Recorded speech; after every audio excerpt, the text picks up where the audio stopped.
Hello guys, welcome to the YouTube channel of Cam Academy. So today we are going to discuss some of your previous year question that came in your GATE examination. तो जो पहला question दिया गया है उस पर जरा नज़र डालिए। आपसे बोला था कि इलेक्ट्रॉनिक ग्राउंड स्टेट टर्म पूछी गई थी of the given complex. Chromium का एक कॉम्प्लेक्स है, Cn के साथ बना हुआ है, तो आप पहले ही देख करके बता सकते हो कि ये जो है लो स्पिन कॉम्प्लेक्स बनने वाला है। तो जरा देखना Cr आपको दिया गया है, राइट।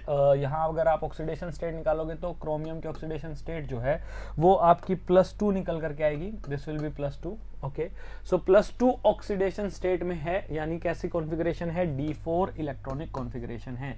और लो स्पिन कॉम्प्लेक्स बनेगा मतलब क्या कि T2G में ही इलेक्ट्रॉन होंगे चारों के चारों, Eg आपका होगा खाली। तो यहाँ से दो अनपेयर्ड इलेक्ट्रॉन आपको मालूम पड़ गया। टर्म सिंबल के लिए आपको जो दिए गए हैं ऑप्शन आप अच्छे से जानते हैं, 2s+1l, राइट। L की वैल्यू आप कैसे निकालते हो, for D orbital it is +2 +1 0 -1 -2, ऐसे आप असाइन कर सकते हो। सो यानी L की वैल्यू कितनी आएगी, दो इलेक्ट्रॉन के लिए +2 है, तो यहाँ से दोनों इलेक्ट्रॉन के लिए नेट निकल करके आएगा +4, और इस एक इलेक्ट्रॉन के लिए +1, तो यानी क्या कहूंगा 4 + 1 that will be equal to 5। Okay, so यहाँ से मेरे पास L की वैल्यू कितनी निकल करके आ गई है, 5 निकल करके आ गई है। दो अनपेयर्ड इलेक्ट्रॉन हैं, यानी टोटल यहाँ से स्पिन अगर निकालूंगा तो हाफ इंटू में 2, ये कितनी आएगी 1। S की वैल्यू 1 है, तो 2s+1 कितना होगा, 2s+1 आपका होगा जी 2 इंटू में 1 + 1 दैट विल बी 3। सो एक तो आपको ये पता चल गया कि ऊपर तो 3 आने वाला है, ठीक है, ऊपर 3 आने वाला है, यानी डी ऑप्शन तो आपका एलिमिनेट यहीं से हो जाता है। उसके बाद आपको FHG इनके अंदर से आपको एक ऑप्शन चूज करना था। तो अब जरा ध्यान से देखना, जब L की वैल्यू होती है 0 तो उसके लिए टर्म यूज करता हूं S, राइट। 1 के लिए क्या यूज करता हूं P, 2 के लिए क्या यूज करता हूं D, right, and so on, ऐसे ही आप लोग यूज करते हो। 3 के लिए F यूज करते हो, 4 के लिए G यूज करते हो, और 5 के लिए H यूज करते हो। आपकी L की वैल्यू 5 है, यानी H यूज होगा, यानी आपकी जो टर्म आएगी, ग्राउंड स्टेट टर्म आएगी, वो क्या आएगी 3H आपकी टर्म हो जाएगी। सिंपल क्वेश्चन था, इजी से आप इसको कर सकते थे।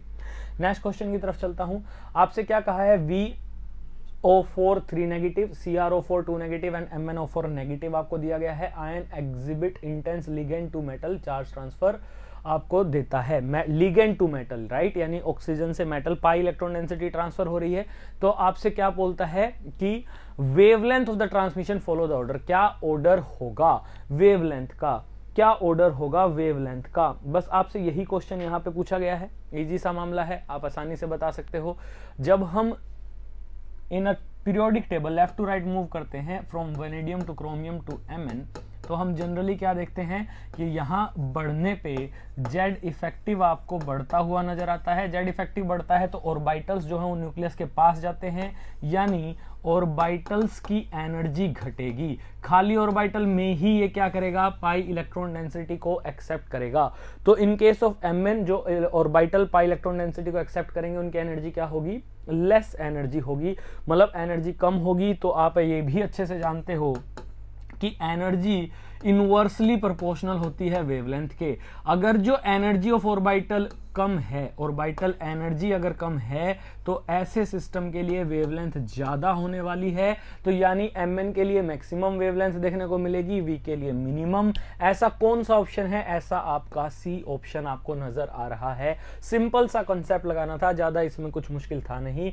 पाई एक्सेप्टर ऑर्बिटल की एनर्जी जहां जितनी कम, वहां उतना ही एनर्जी गैप, HL गैप कम होगा। Mn के लिए ये सबसे कम पाई एक्सेप्टर है, राइट। उसके बाद किसके लिए है, Cr, then highest energy is for vanadium, और ऑक्सीजन से आपके इलेक्ट्रॉन आ रहे हैं साइड से, तो ये minimum HL gap, least energy means highest आपको वेवलेंथ देखने को मिलती है। तो आपका C ऑप्शन यहां से करेक्ट हो जाएगा। नेक्स्ट क्वेश्चन जरा देखिए क्या कहता है, the standard Gibbs free energy. आपको standard Gibbs free energy change दिया गया है, डेल्टा G की वैल्यू आपको दी गई है, डेल्टा G की वैल्यू आपको दी गई है, ठीक है। Change of the reaction given below is -2.7 kilojoule पर मोल, -2.7 किलोजूल पर मोल है ये वैल्यू, राइट। ओके, अब देखना जरा ध्यान से, इसे जूल की टर्म में लिखूंगा तो क्या कहूंगा, -2700 जूल्स पर मोल, राइट। नॉर्मल आप यूनिट ट्रांसफॉर्मेशन इजीली कर सकते हो 1000 से मल्टीप्लाई करके। अब आपको एक और चीज पता है कि डेल्टा G किसके बराबर होता है? डेल्टा जी नोड स्टैंडर्ड दिया है तो डेल्टा जी नोड की बात कर लेना, ये होता है -NF ई नोड के बराबर, right. For the given reaction, जो आपको रिएक्शन दी है वहां आपको क्या नजर आ रहा है? Pb2 पॉजिटिव से Pb में जा रहा है, ये क्या है? रिडक्शन है। Sn 0 से Sn+2 जा रहा है, ऑक्सीडेशन है। कितने इलेक्ट्रॉन का गेन या लॉस है ऑक्सीडेशन के टाइम? +2, रिडक्शन के टाइम -2।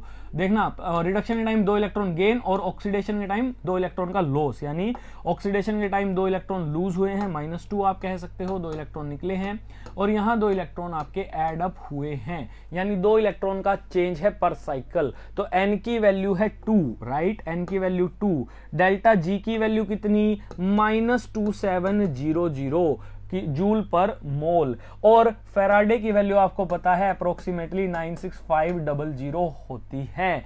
ई नोड सेल आप यहां से निकाल लेना, ई नोड सेल की वैल्यू आप यहां से निकाल सकते हो, you can find out E naught cell. अब ई नोड सेल किसके बराबर होता है? This is E naught right side minus E naught left side, या फिर आप कह सकते हो reduction potential of reduction half minus reduction potential of oxidation half.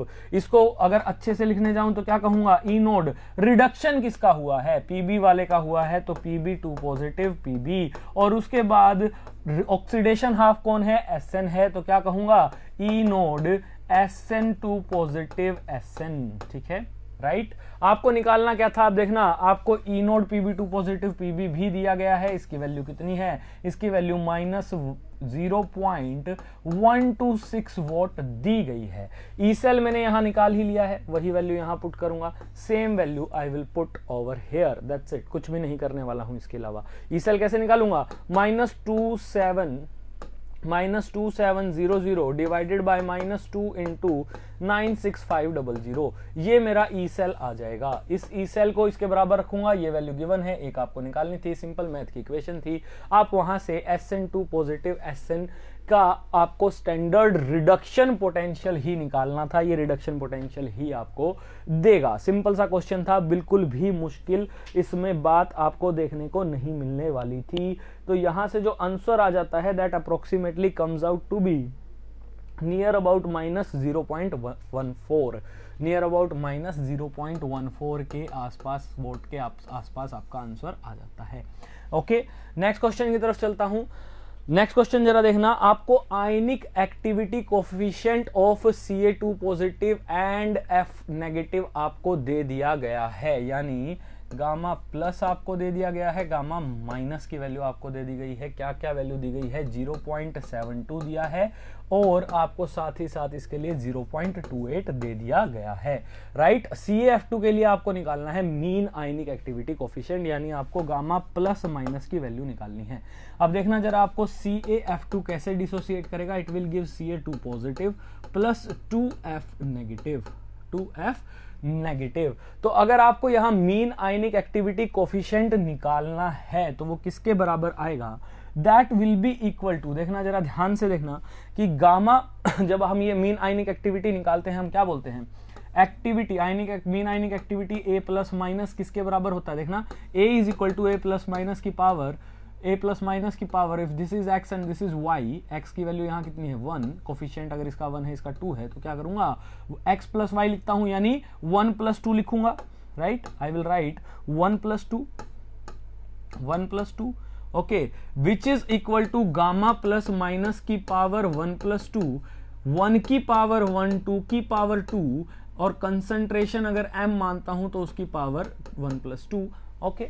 मुझे सिर्फ इसकी वैल्यू निकालनी है। यहां से इस इक्वेशन से जो मेरे पास गामा आएगा वो क्या आएगा? That will be gamma plus minus mean ionic activity raise to the power 3, that will be mean ionic activity raise to the power 3। ये किसके बराबर होता है? ये होता है जी mean ionic activity of cation raise to its stoichiometric ratio, और स्टोइकियोमेट्रिक रेशियो 1 है, और mean ionic activity of anion raise to its stoichiometric ratio जो कि आपका 2 दिया गया है। बस सिंपल, ठीक है। आपको ये जो भी टर्म आ जाए, क्या टर्म आएगी? 0.72 raise to the power 1 multiplied by 0.28 raise to the power 2 आपको निकालना क्या है, गामा प्लस माइनस, यानी इस पूरी की पूरी इक्वेशन को दोनों तरफ 3 से ओवरऑल नेट आपको डिवाइड कर देना है, या कंप्लीट इक्वेशन को क्या करना है 1/3 से पावर में डिवाइड कर देना है, आपका आंसर आ जाएगा। सिंपल सा क्वेश्चन था, कुछ भी ज्यादा मुश्किल इसके अंदर आपको नहीं करना था। अब टू 2 डेसिमल प्लेस पूछा था, आंसर आपका अप्रोक्सीमेटली जब आप इसे सॉल्व करते हो इस इक्वेशन को, this will be your mean ionic activity coefficient, this will be around 0.37, यहां से निकल करके आ जाएगी। ओके, नेक्स्ट क्वेश्चन की तरफ चलता हूं। ये बड़ा ही अच्छा सा क्वेश्चन है, क्लास में भी करवाया हुआ है आप लोगों को।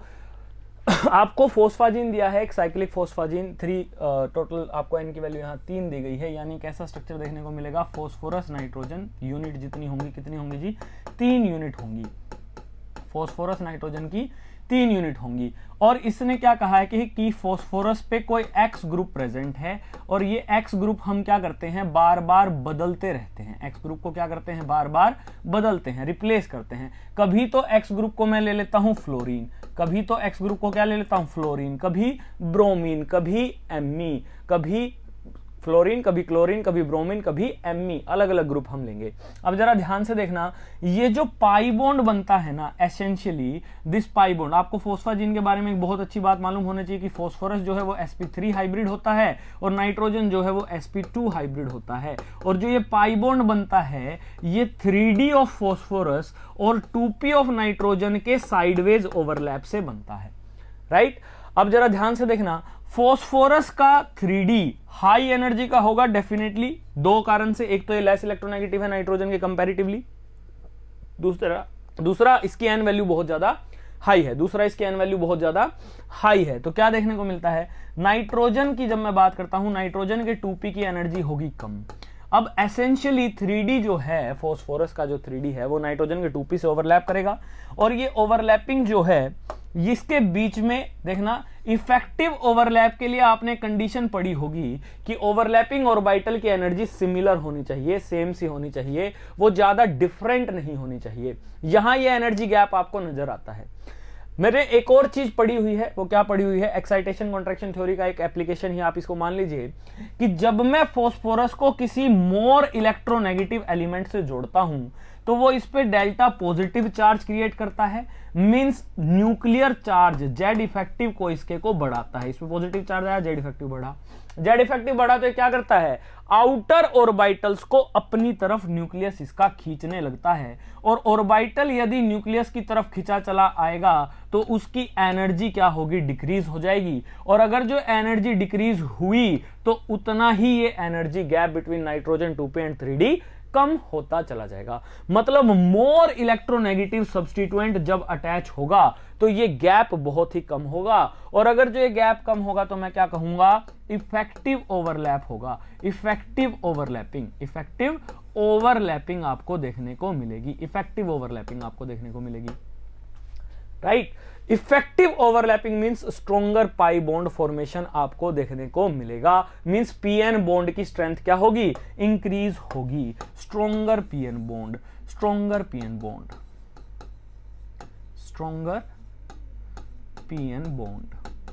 Bonds, better pi bond formation. अब जरा ध्यान से देखना, मोर इलेक्ट्रोनेगेटिव में ज्यादा स्ट्रोंगर बॉन्ड बनते हैं, मोर इलेक्ट्रोनेगेटिव में यदि ज्यादा स्ट्रोंगर बॉन्ड बनते हैं तो आप यहां से इजीली बता सकते हो कि कहां सबसे ज्यादा स्ट्रोंगर बॉन्ड बनेंगे। जब X जो है वो फ्लोरीन होगा तो स्ट्रोंगेस्ट बॉन्ड आपको देखने को मिलेंगे, ऐसा एक ही ऑप्शन है। और ये देखना इलेक्ट्रोनेगेटिविटी ऑर्डर को भी फॉलो करता है, जितना ज्यादा इलेक्ट्रोनेगेटिव सब्स्टिट्यूएंट उतना स्ट्रोंगर पीएन बॉन्ड होंगे। अगर ये कम होता जाएगा इलेक्ट्रोनेगेटिविटी तो बॉन्ड की स्ट्रेंथ भी, इस पाई बॉन्ड की स्ट्रेंथ घटती चली जाएगी, तो ओवरऑल पीएन बॉन्ड की स्ट्रेंथ भी घटती चली जाएगी। सिंपल सा लॉजिक था, सिंपल सा क्वेश्चन था। नेक्स्ट क्वेश्चन की तरफ चलते हैं। बोलता है कि एक ऑक्टाहेड्रल स्प्लिटिंग हुई है और उसके अंदर क्या है, पेयरिंग एनर्जी और डेल का आपसे बस सिंपल सा लॉजिक सा यहां से पूछ लिया गया है। अब आपको पता है जो ये कॉम्प्लेक्स दिया है इसमें लिगेंड है NH3, तो ये कैसा कॉम्प्लेक्स होगा, हाई स्पिन कॉम्प्लेक्स होगा। किस टाइप का कॉम्प्लेक्स होने वाला है जी, ये हाई स्पिन कॉम्प्लेक्स होने वाला है। अब देखना, जब CO+2 ऑक्सीडेशन स्टेट में है तो यानी D7 कॉम्प्लेक्स है। अगर मैं D में कोई भी स्प्लिटिंग को कंसीडर नहीं करता हूं, if there is no splitting in D orbital, अगर मैं कोई भी स्प्लिटिंग को कंसिडर नहीं करता हूं, तो उस सिनेरियो में, उस केस में मैं क्या कहूंगा कि इस डी में 7 इलेक्ट्रॉन कुछ इस प्रकार से भरे जाएंगे कि 2 पेयर्ड होंगे, 2 पेयर प्रेजेंट होंगे इलेक्ट्रॉन के, और बाकी 3 जो होंगे वो अनपेयर्ड सिस्टम होंगे।